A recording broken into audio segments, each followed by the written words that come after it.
औज़ु बिल्लाहि मिनश्शैतानिर्रजीम बिस्मिल्लाहिर्रहमानिर्रहीम। जी दोस्तों अस्सलाम वालेकुम। उम्मीद करता हूँ आप सब लोग खैरियत से होंगे। जी दोस्तों हमने कल रेशो और प्रोपोर्शन के बारे में पढ़ा था, ठीक है। और आज हम इंशाअल्लाह चैप्टर 3 का एक्सरसाइज 3.1 स्टार्ट करेंगे।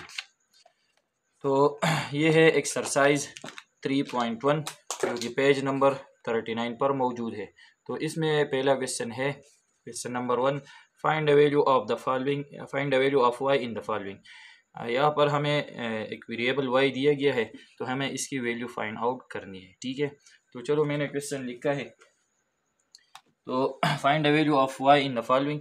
तो इसमें पहला क्वेश्चन है part A, Y divide by 32 is equal to 3 divided by 8। तो सोल्यूशन स्टार्ट करते हैं। तो ये है y divided by 32 is equal to 3 divided by 8। अब यहाँ पर देखिए ये हमारे पास एक फ्रैक्शन है और यहाँ पर इक्वल लगा है, ये दूसरा फ्रैक्शन है, इक्वेशन है हमारे पास। तो एक बात समझिए कि जब हमें ऐसे इक्वेशन दी जाए जिसमें दो फ्रैक्शन बराबर होते हैं, for example a over b equal to c over d, तो सबसे पहले हम इसको इस तरह सॉल्व कर सकते हैं कि इसमें हम क्रॉस मल्टीप्लिकेशन करें और इस तरीके से हम y की वैल्यू सॉल्व कर सकते हैं। तो यहाँ पर हम क्या करते हैं, क्रॉस मल्टीप्लिकेशन। तो ये हमारे पास बनता है a multiply by D by cross multiplication. Cross multiplication का मतलब ये होता है कि ये न्यूमरेटर हम इस डिनोमिनेटर से मल्टीप्लाई करेंगे, इस तरह ये न्यूमरेटर और ये डिनोमिनेटर इस न्यूमरेटर के साथ मल्टीप्लाई होगा। मतलब ए के साथ ये डिनोमिनेटर मल्टीप्लाई होगा और सी न्यूमरेटर के साथ बी डिनोमिनेटर मल्टीप्लाई होगा। तो इस तरह आ जाता है सी मल्टीप्लाई बाई बी। अगर हम इसको इस फ्रैक्शन को हम रेशो में फॉर्म में लिखे, तो हमने कल पढ़ा था कि अगर हमारे पास ए रेशो बी है, दो क्वांटिटी की, अब हम अगर हम कंपैरिजन करते हैं तो इसको हम फ्रैक्शन फॉर्म में इस तरह लिख सकते हैं ए ओवर बी। अगर हम इसको फ्रैक्शन फॉर्म में लिख के तो ये रेशो फॉर्म में लिखते तो ये आता है A ratio B is proportional to, proportional का मतलब है equal to C ratio D. तो प्रोपोर्शन में हमने फार्मूला पढ़ा था कि product of mean equal to product of extreme. तो ये हमारे पास मीन है और ये हमारे पास एक्सट्रीम्स है, ठीक है। अगर हम मीन को मल्टीप्लाई करें तो B multiply by C is equal to A multiply by D, जो कि ये बनता है A multiply by D is equal to C multiply by B. तो ये दरअसल जो है ये क्रॉस मल्टीप्लिकेशन जो हम करते हैं वो वही फार्मूला है, product of mean equal to product of extremes. तो चलो हम इसको सिंपल मल्टीप्लाई करते हैं बाय क्रॉस मल्टीप्लिकेशन। तो ये बात जहन में याद रखिए कि जब दो फ्रैक्शन के बीच इक्वल आता है तो उसको हमेशा क्रॉस मल्टीप्लिकेशन से पहले हम इसको मल्टीप्लाई करते हैं, ठीक है। तो हम इस तरह लिखेंगे बाय क्रॉस मल्टीप्लिकेशन। तो हम क्रॉस मल्टीप्लिकेशन करेंगे तो ये जो न्यूमरेटर है इसके साथ ये डिनोमिनेटर मल्टीप्लाई होगा, 8 multiply by Y is equal to, और इस न्यूमरेटर के साथ ये denominator 3 multiply by 32।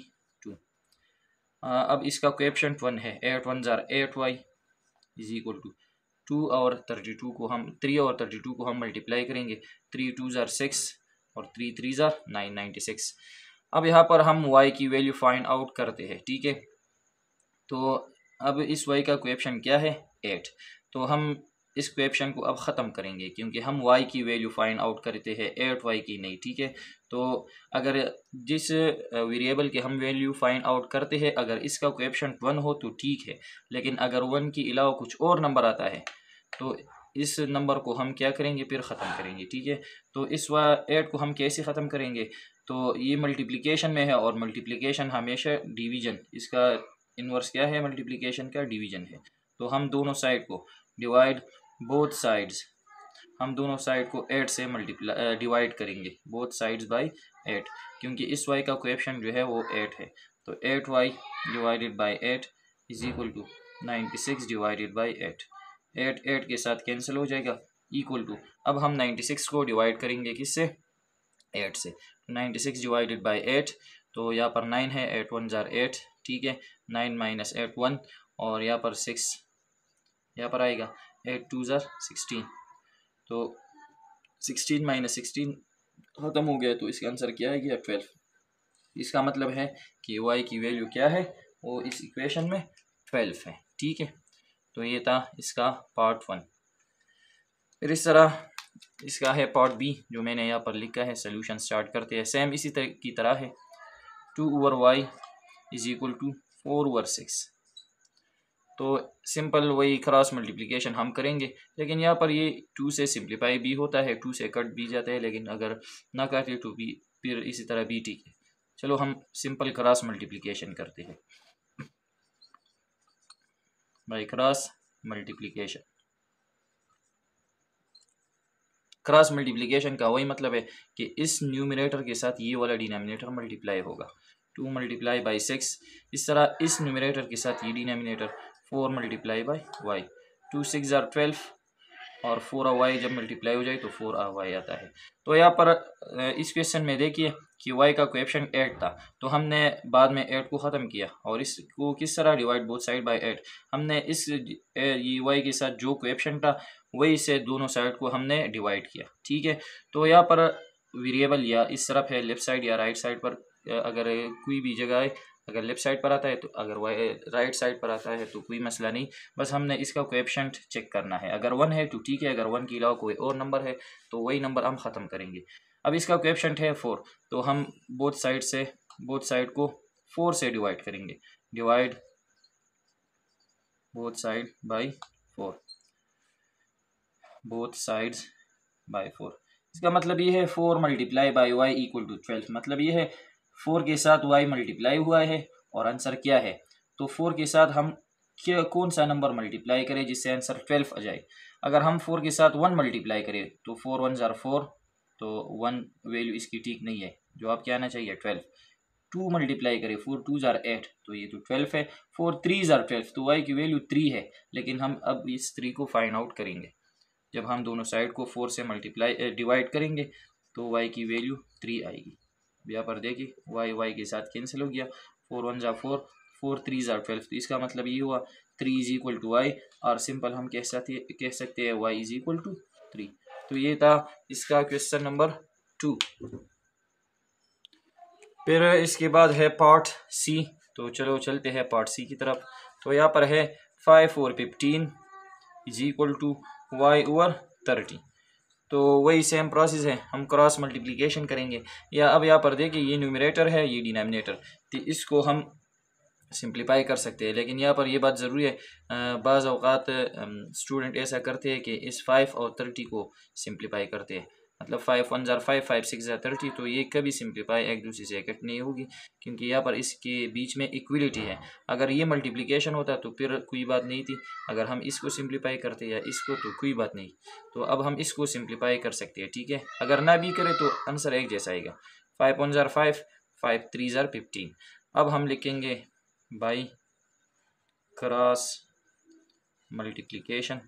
Cross multiplication हम करेंगे, सिंपल प्रोसेस है। ठीक है, तो अब हम 1 के साथ मल्टीप्लाई करेंगे ये वाले डिनोमिनेटर 1 मल्टीप्लाई बाई 30, और इस तरह y के साथ हम मल्टीप्लाई करेंगे ये वाला डिनोमिनेटर 1 मल्टीप्लाई बाई 3, तो 1 30 ज़ार 30, और इस तरह इसका कोएफिशिएंट 1 है तो 1 और 3 मल्टीप्लाई हो जाएगा, 1 3 ज़ार 3y। ठीक है, अब इस y का कोएफिशिएंट क्या है 3, तो हमें इस 3 को ख़त्म करना होगा। तो वो कैसे ख़त्म होगा, हम वो दोनों साइड को 3 से डिवाइड करेंगे। ठीक है, तो डिवाइड बोथ साइड्स बाई 3, तो ये आ जाएगा 30 डिवाइडेड बाई 3। इसी तरह 3y डिवाइडेड बाई 3, 3 3 के साथ कैंसिल हो जाएगा, 3 1 ज़ार 3, 3 10 ज़ार 30। इसका मतलब ये हुआ 10 इज इक्वल टू वाई, और हम इसको इस तरह भी लिख सकते हैं, क्योंकि हमने सिमेट्रिक प्रॉपर्टी में पढ़ा था, अगर a is equal to B है तो b is equal to A B होगा। ठीक है, y इज इक्वल टू 10। तो ये था पार्ट नंबर सी। अब इस तरह पार्ट डी है, ये है 5 ओवर 20 is equal to 4 over Y. तो यहाँ पर ये न्यूमरेटर और डिनोमिनेटर को चेक करें, ये 5 की टेबल में दोनों आते हैं, तो इसको हम 5 से काट लेंगे। ठीक है, 5 1 ज़ार 5, 5 4 ज़ार 20। अब हम लिखेंगे बाय क्रॉस मल्टीप्लिकेशन, हम क्रॉस मल्टीप्लिकेशन करेंगे। ठीक है, तो यहाँ पर इस 1 के साथ ये डिनोमिनेटर 1 मल्टीप्लाई बाई वाई, और इस 4 के साथ 4, इस 4 के साथ ये 4 मल्टीप्लाई होगा, 4 मल्टीप्लाई बाई 4। अब यहाँ पर देखिए इसका कोएफिशिएंट क्या है 1, और ये नंबर भी 1 है, तो 1 1 ज़ार 1 आता है, तो इसका आंसर आएगा 1y, क्योंकि हर वेरिएबल का कोएफिशिएंट क्या होता है 1, और 1 लिखने की ज़रूरत नहीं होती, तो इसलिए हम इस 1 को नहीं लिखेंगे। ठीक है, यहाँ पर जो है इसका कोएफिशिएंट 1 था, लेकिन यहाँ पर 3, तो 1 3 ज़ार 3, 1 के अलावा जो भी कोएफिशिएंट आता है वो हम लिखते हैं, लेकिन अगर कोएफिशिएंट 1 आता है तो इसको लिखने की ज़रूरत नहीं है। 4 4 ज़ार 16, तो यहाँ पर ये डायरेक्ट y की वैल्यू है, क्योंकि यहाँ पर y का कोएफिशिएंट क्या है वो ऑलरेडी 1 है। अगर 1 ना होता तो हम दोनों साइड से उसी कोएफिशिएंट से डिवाइड करते। ठीक है, अब यहाँ पर देखिए, तो ये था पार्ट डी। अब है part E, y over 24 is equal to 8 over 16। तो यहाँ पर इन दोनों को चेक करें, ये 8 से काट सकते हैं, 8 1 ज़ार 8, 8 2 ज़ार 16, तो यहाँ पर आएगा y over 24 is equal to 1 over 2। Same वही प्रोसेस है, बाई क्रॉस मल्टीप्लिकेशन। ठीक है, तो y के साथ हम मल्टीप्लाई करेंगे 2, इस तरह 1 के साथ हम मल्टीप्लाई करें 24, तो इसका कोएफिशिएंट 1 है, 1 2 ज़ार 2y, इस तरह 1 24 ज़ार 24। अब यहाँ पर y का कोएफिशिएंट क्या है 2, तो हम दोनों साइड को 2 से डिवाइड करेंगे, क्योंकि इसका कोएफिशिएंट क्या बन जाए 1 बन जाए। डिवाइड बोथ साइड बाय 2, तो ये आएगा 2y डिवाइड बाई 2, इस तरह 24 डिवाइडेड बाई 2, 2 के साथ कैंसिल हो जाएगा, तो इससे y 1y आएगा, लेकिन 1 लिखने की ज़रूरत नहीं है। और यहाँ पर देखिए 2 1 ज़ार 2, 2 1 ज़ार 2, 2 2 ज़ार 4, तो इसका आंसर क्या आएगा 12। तो ये था इसका पार्ट ई। फिर इसके बाद है part F, 3 over 21 is equal to 7 over 11। तो यहाँ ये जो क्वेश्चन है ये आपने खुद ट्राई करना है, ये आपका क्या है, ये आपका होमवर्क है। ठीक है, सिंपल आपने क्या करना है, आपने सिर्फ क्रॉस मल्टीप्लिकेशन करना है और इसी तरीके से सॉल्व करना है, जिस तरीके से हमने जो पहले क्वेश्चन थे वो सॉल्व किए। हाँ, हम यहाँ पर कटिंग भी कर सकते हैं 3, तो ये 3 से हम कट सकते हैं, 3 1 ज़ार 3, 3 7 ज़ार 20, और फिर इसके बाद में क्रॉस मल्टीप्लिकेशन करना है। अगर इस तरह नहीं तो डायरेक्ट हम पहले ही से, अगर हम इसमें कटिंग नहीं करना चाहते तो पहले हम इसमें क्रॉस मल्टीप्लिकेशन कर लेते हैं। ठीक है, तो ये आपका क्या होगा, ये आपका होमवर्क हो जाएगा। अब इसके बाद है पार्ट जी, तो सॉल्यूशन स्टार्ट करते हैं।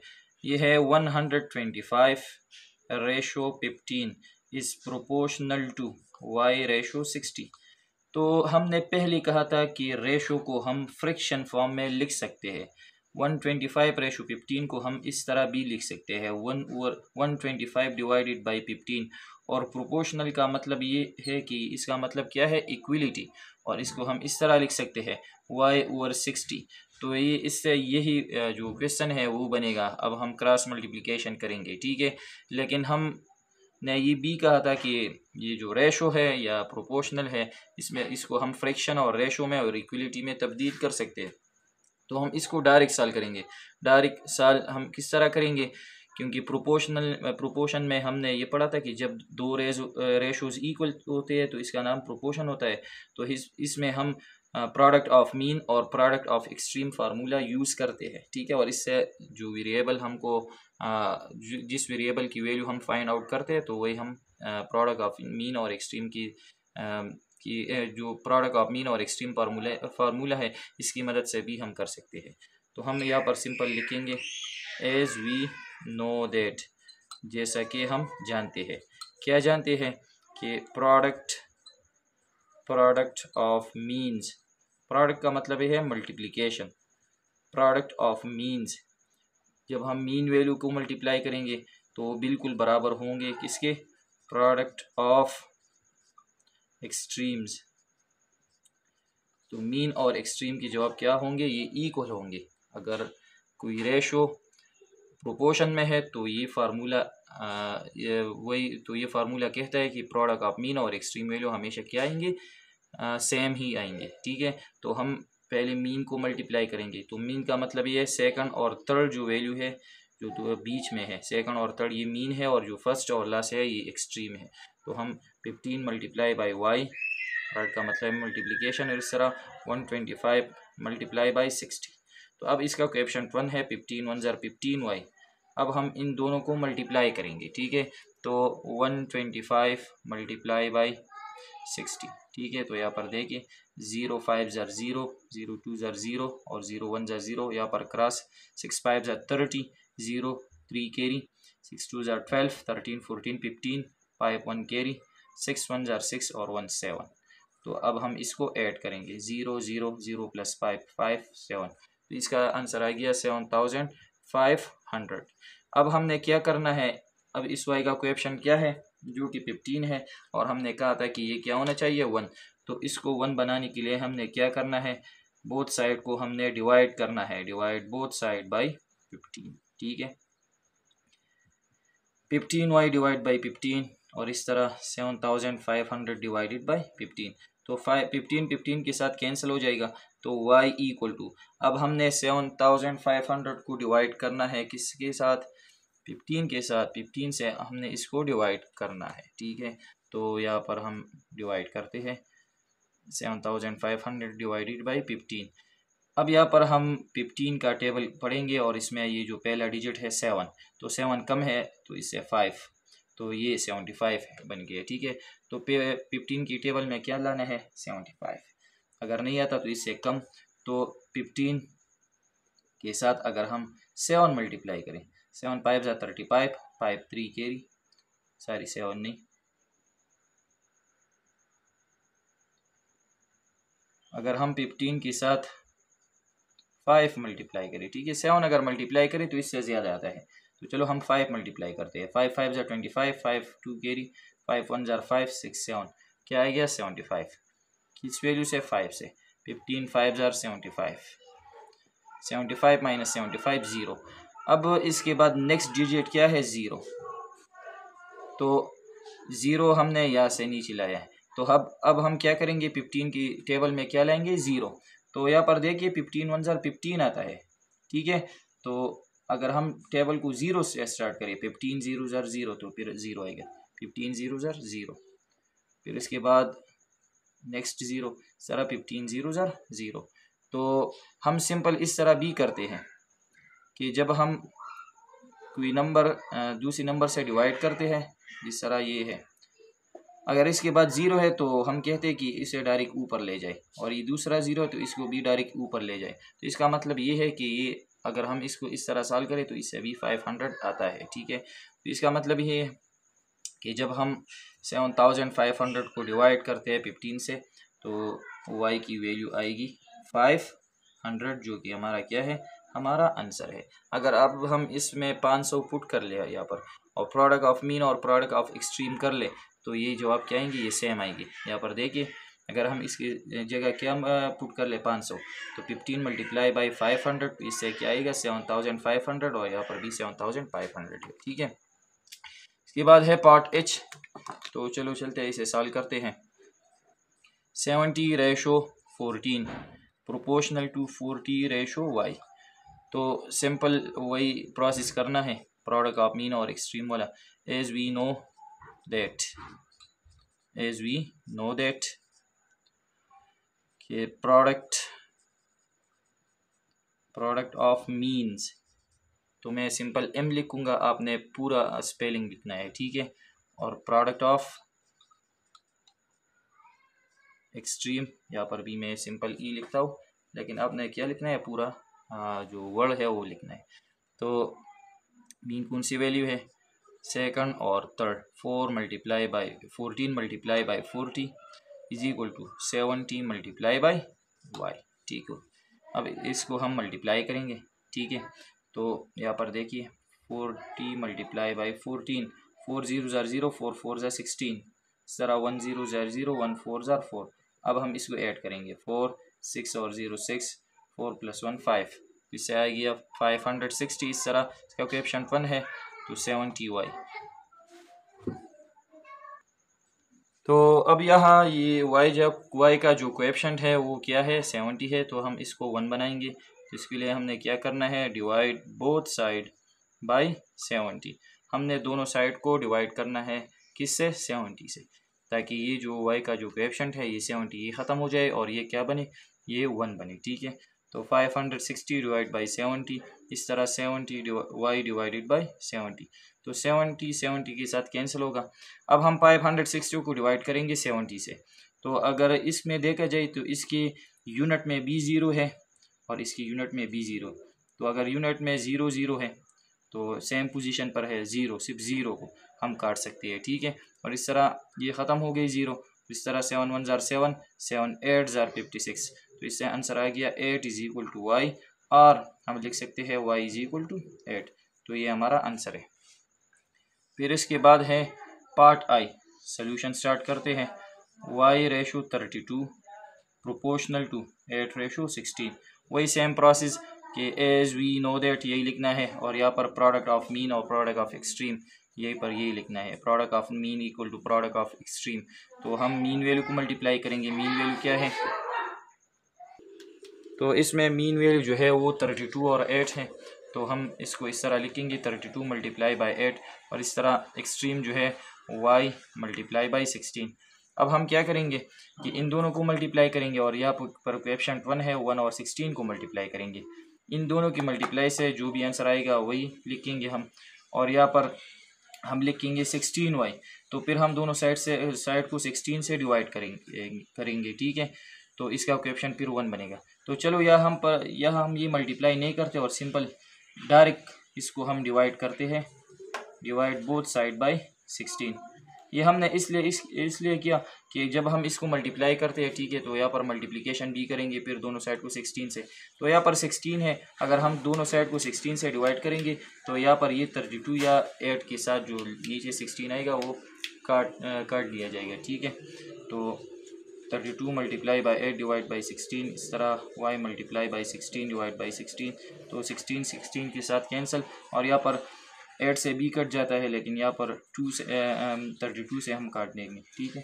16 1 ज़ार 16, 2 ज़ार 32, तो यहाँ पर 2 और 8 2 8 ज़ार 16 इज इक्वल टू, यहाँ पर 1 बचा है 1, तो इसका कोएफिशिएंट 1 1 1 ज़ार 1 y, ठीक है।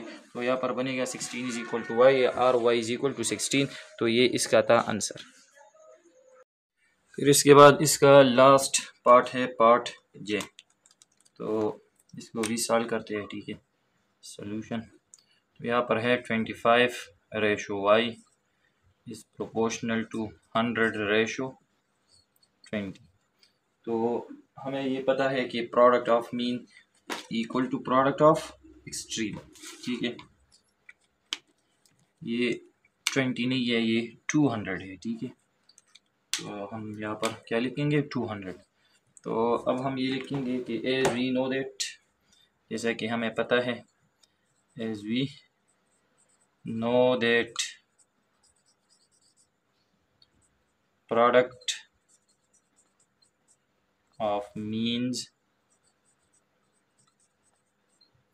Equal to product of extremes, क्योंकि प्रोपोर्शन में यही फार्मूला होता है कि मीन्स और एक्सट्रीम की वैल्यू सेम आते हैं, ठीक है। तो यहाँ पर मीन वैल्यू हमारे पास y मल्टीप्लाई बाई 100, और एक्सट्रीम वैल्यूज हमारे पास है 25 मल्टीप्लाई बाई 200, तो हम मल्टीप्लाई नहीं करते इसको, ठीक है, डिवाइड करते हैं। अब यहाँ पर y कोएफिशिएंट 1 है, लेकिन 1 के साथ अगर 100 मल्टीप्लाई हो जाए तो 100y, तो हम दोनों साइड को 100 से डिवाइड करते हैं, डिवाइड बोथ साइड बाय 100, तो ये y multiply by 100 divided by 100, इसी तरह 25 मल्टीप्लाई बाय 200 डिवाइडेड बाय 100, ठीक है। तो 100 के साथ कैंसिल हो जाएगा, y इज इक्वल टू, अब यहाँ पर देखिए एक तरीका तो ये है कि हम इसको मल्टीप्लाई करें और फिर 100 से डिवाइड करें, लेकिन यहाँ पर कटिंग हो रही है, 100 1 ज़ार और 100 2 ज़ार, तो हमारे पास क्या बचा 25 मल्टीप्लाई बाई 2, तो जब हम 25 को 2 के साथ मल्टीप्लाई करते हैं तो इसका आंसर क्या आएगा 50, तो ये था y की वैल्यू क्या आ गई 50। तो ये था पार्ट क्वेश्चन नंबर 1 में पार्ट नंबर जे, जो कि इसका लास्ट पार्ट। फिर इसके बाद इसका लास्ट पार्ट है पार्ट जे, तो इसको भी सॉल्व करते हैं, ठीक है। सोल्यूशन, तो यहाँ पर है 25 ratio y is proportional to 100:20। तो हमें ये पता है कि product of mean equal to product of extreme. ठीक है, ये 20 नहीं है, ये 200 है। ठीक है, तो हम यहाँ पर क्या लिखेंगे, 200। तो अब हम ये लिखेंगे कि एज वी नो दैट, जैसा कि हमें पता है, as we know that product of means equal to product of extremes, क्योंकि प्रोपोर्शन में यही फार्मूला होता है कि मीन्स और एक्सट्रीम की वैल्यू सेम आते हैं। ठीक है, तो यहाँ पर मीन वैल्यू हमारे पास y मल्टीप्लाई बाई 100 और एक्सट्रीम वैल्यूज हमारे पास है 25 मल्टीप्लाई बाई 200। तो हम मल्टीप्लाई नहीं करते इसको, ठीक है, डिवाइड करते हैं। अब यहाँ पर y कोएफिशिएंट 1 है, लेकिन 1 के साथ अगर 100 मल्टीप्लाई हो जाए तो 100y, तो हम दोनों साइड को 100 से डिवाइड करते हैं। डिवाइड बोथ साइड बाई 100, तो ये y multiply by 100 divided by 100। इसी तरह 25 मल्टीप्लाई बाई 200 डिवाइडेड बाई 100। ठीक है, तो 100 के साथ कैंसिल हो जाएगा, y इज इक्वल टू, अब यहाँ पर देखिए एक तरीका तो ये है कि हम इसको मल्टीप्लाई करें और फिर 100 से डिवाइड करें, लेकिन यहाँ पर कटिंग हो रही है, 100 1 ज़ार और 100 2 ज़ार। तो हमारे पास क्या बचा, 25 मल्टीप्लाई बाई 2। तो जब हम 25 को 2 के साथ मल्टीप्लाई करते हैं तो इसका आंसर क्या आएगा, 50। तो ये था y की वैल्यू क्या गई, 50। तो ये था पार्ट क्वेश्चन नंबर 1 में पार्ट नंबर जे, जो कि इसका लास्ट